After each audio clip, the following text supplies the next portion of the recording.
আমাকে সবাই চাপ দিচ্ছে, কেউ বলে ভাই শেষ করেন, কেউ বলে চাচা শেষ করেন। আমি তাদেরকে নিশ্চয়তা দিয়ে বলছি, আমার মত আমার আল্লাহ নির্ধারিত সময় থেকে 1 সেকেন্ড আগে হবে না, এবং হায়াত যা দিয়েছেন তার 1 সেকেন্ড আগেও আমি যাব না। অতএব মহান আল্লাহর কাছে আবারও তৌফিক চাই। আপনাদের কাছে যে কষ্ট হয়েছে আপনারা, আমি তো এখানে শান্তিতে বসাছিলাম আর চতুর্দিকে শুধু দৃষ্টি বুলাচ্ছিলাম। কি কষ্ট হচ্ছে আমার ভাইদের।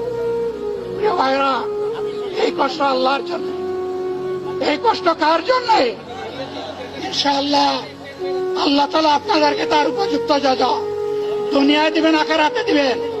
আপনাদের এই ত্যাগের বিনিময়ে নতুন বাংলাদেশ আমরা পেয়ে যাব। আসুন সেই নতুন বাংলাদেশের জন্য একবার স্লোগান দিয়ে শেষ করি, নারায়ে তাকবীর।